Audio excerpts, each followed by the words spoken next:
நேயர்களே, உலகெங்கும் வாழும் மெட்ராஸ் சென்ட்ரல் நேயர்களுக்கு எந்த அன்பு வணக்கங்கள். சென்ற வாரம் கண்களை கூர்மையாக ஆக்குவது எப்படி என்று ஒரு மூலிகையை பார்த்தோம். அதெல்லாம் பார்த்துமா அப்படி இருக்கு?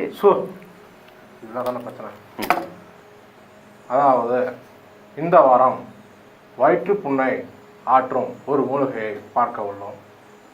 வழக்கம் போல அன்றாடம் ஒரு மருந்து, அன்றாடம் ஒரு மூலிகை என்ற அளவில் நாம் பார்த்து வருகிறோம். இன்று நாம் பார்க்க போகும் மூலிகை பெயர் சொலானம் லைகோபர்சிகம் என்று கூறுவார்கள். இதை ஹிந்தியில் டொமாட்டார் என்றும் கூறுவார்கள். கொஞ்சம் கும்மாறா இந்தியில் டொமாட்டா எங்க விட்டா ஹிந்தி தானே? ஆமா, இந்தியில் டொமாட்டார் என்று கூறுவார்கள். அது சிகப்பு நிறம் பொருந்தியும் வட்ட வடிவில் இருக்கும் ஒரு ஒக்காளி தக்காளி தான் நீ இவ்வளோ நேரம் பில்டப் கொடுத்துட்டு இருந்தியா? யோ, தக்காளி ஸ்ட்ரைட்டாக சொல்ல மாட்டேன். யோ, நீ என்ன அர்ணாப் கோஸ்வாமி எதுவும் சொந்தக்காரனா? புரியாமே பேசிட்டு இருக்க. அது யாரு? அர்ணாப் கோஸ்வாமி. அர்ணாப் கோஸ்வாமி தெரியாதே? சுப்பிரமணியன் சுவாமியோட ரிலேட்டிவ். ஓ, அப்படியா? நான் நொப்படியா? எடுத்தவொடனே ஷோவுக்கு போவியா? தக்காளியை பற்றி 20 நிமிஷம் லெக்சர் எடுத்துக்கிருக்க நீ. மேட்ரிக்கு வாயா? ஆமாம். தம்பி யாரு சார்? என்ன தெரில? தெரியல சார். என்ன சார் நீங்கள் சார் இன்னுமா தெரில? ஓஹோ, நகைச்சுவை. நேயர்களே, அன்றாடம் ஒரு மருந்து, அன்றாடம் ஒரு ஆங்கர் என்று நீங்கள் பார்த்து வருகிறீர்கள். இன்றைக்கு இந்த மூதேவி தான் ஆங்கரு. எவனை வைத்து நம்ம ஷோ நடத்தும். அவனை சூத்திரம்லாம் தெரியுமா? ஆமாம், பெரிய ஏதோ கணக்கு சூத்திரம். அது சொல்ல போகிற வெட்டி வெட்டி உள்ளே போட போகிற. நல்லது, மகிழ்ச்சி. நேயர்களே, தக்காளியை எடுத்து 2ஆக வெட்டவும். 2ஆ வெட்டியாச்சு. மீண்டும் அதை 4ஆக வெட்டவும். வெட்டியாச்சு. பின்பு அதை 8ஆக வெட்டவும். பின்பு வெட்டிய அந்த துண்டுகளை 32ஆக வகுக்கவும்.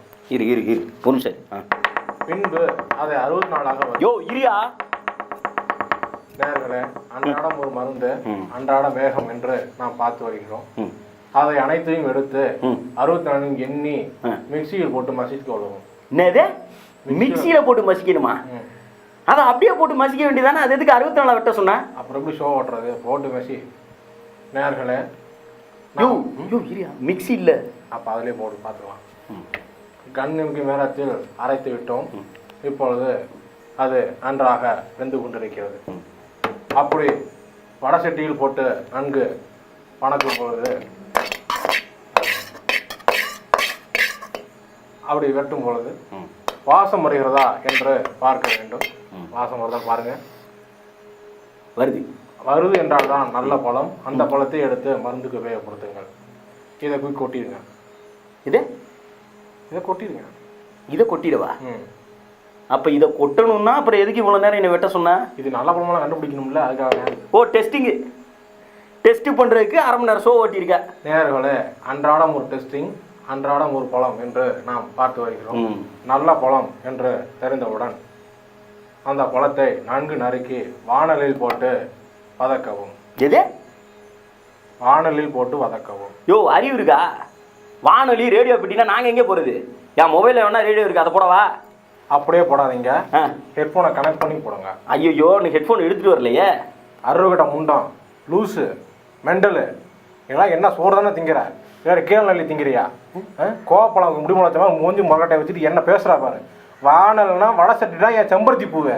செம்பருத்தி பூவா? சாமி, என்னை எத்தனையோ பேர் கேவலமாக திட்டிருக்காங்க. என்னை இந்த உலகத்திலேயே முதல் முறையாக செம்பருத்தி பூன்னு திட்டினது ஒரே ஆள் நீங்கள் தான்.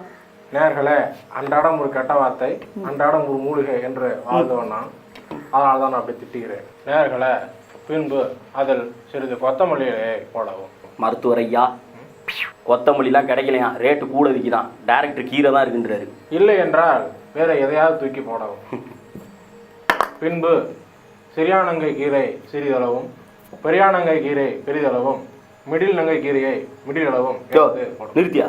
ஏவா, எல்லாருக்கும் ஈஸியாக கிடைக்கிற மூலிகை தக்காளி கொத்தமல்லின்னு சொன்னால் ஒரு நியாயம் இருந்துச்சு. இப்போ ஏதோ சிறியானங்கை, பெரியானங்கை, மிடில் நங்கை, சைடு நங்கைங்கிற, அதுக்கெல்லாம் நாங்கள் எங்கே போகிறது? அதாவது எங்கேயும் போக தேவையில்ல. கோடம்பாக்கம் பிரிட்ஜ் இருக்குல்ல, அதுக்கு அடியில் போனீங்கன்னா இது கிடைக்கும். தான் ஊருக்கே தெரியுமே. அது இல்லைப்பா. அது இல்லைன்னா மாட்டேன். எனக்கு தெரியும், உன் மூஞ்ச பார்த்தாலே டவுட் வந்துச்சு. அதுவும் இந்த முடிய பாரு. நீ தானே இந்த நைட்டு 10 மணிக்கு இந்த அந்த டிவிலெல்லாம் உட்காந்து இந்த பேர பசங்களா அப்படின்னு உட்காந்துருப்பியா? அதான் வாயம் உரைய வாழைப்பூ. வாழைப்பூவா? பேசிக்கிட்டு இருக்க ஓவரா பேசுறானம்மா. அங்க கீதாஞ்சலி என்ற ஒரு மூலிகை கடை இருக்கும். அது யார் கடை? ஏன் கடை தான். இந்த ஷோவே இதுக்கு தான் நடத்துற போல இன்னைக்கு. ஒன்றும் இல்லை சாமி, சட்டியில் நல்லா வதங்குதான்னு பார்த்தேன். அடுத்ததாக இந்த வானொலியில் கீதாஞ்சலியை போடணுமா? ஒன்று எதுக்குடா அரைஞ்ச? கீதாஞ்சலியை பேத்திடா பிச்சு விட பார்த்துக்க. டேய் நாதாரி, உன் பேத்திலாம் எனக்கு எப்படா தெரியும்? உன் கூட பழகி என் பேரை மூலிகை பேர் மாதிரி தான்டா கேட்குது. கண்ணத்திலே அரைஞ்சிட்டான் புறம்போக்கு. நேர்களே, தினந்தோறும் ஒரு சண்டை, தினந்தோறும் ஒரு சச்சரவு என்று பார்த்து வருகிறோம். இன்று அந்த போட்ட மூலிகைகள் வாசம் வருகிறதா என்று மோந்து பார்க்கவும். வாசனைலாம் வரல. வரும், பார்ப்போம். நல்லா மோந்து பார்ப்பா. வாசனைலாம் எனக்கு ஒன்றும் வரல. உனக்கு சந்தேகமாக இருந்தால் நீயே மோந்து பாரு. நேர்களே, இதோ மோந்து பார்ப்போம். நல்லா வருதே வாசம். ஆனால் மருத்துவரே, தலைவர் ஃபேன் நீங்க கரெக்டா நிரூபிக்கிறீங்க. எப்படி? நெருப்புடாங்கிறத சிம்பாலிக்கா காட்டுறீங்களே. ஐயோ நெருப்பு நெருப்பு நெருப்பு தப்பா தண்ணீர் தானப்பா தண்ணீர் தானப்பா. நீ மூலிகை மருத்துவர் தானே, எதையாவது தானே பாப்போம். ஏப்பா அதுக்கு அணைக்க முடியும். தண்ணி தண்ணி கீரை இதை வச்சு அமைச்சுக்க. டேய் தண்ணிங்கடா, தண்ணி குடுங்க. தண்ணி நெல்லி. ஐயோ தக்காளி போடா தண்ணி. நேர்களே, இது வாசகர்களின் கடிதங்களை படிக்கும் பகுதி. ஒரு வாசகர் ஒரு கேள்வி ஒன்றை எழுதி அனுப்பியுள்ளார். அமெரிக்காவில் இருந்து கிலாரி கிளின்டன் என்ற ஒருவர் அனுப்பியிருக்கிறார்.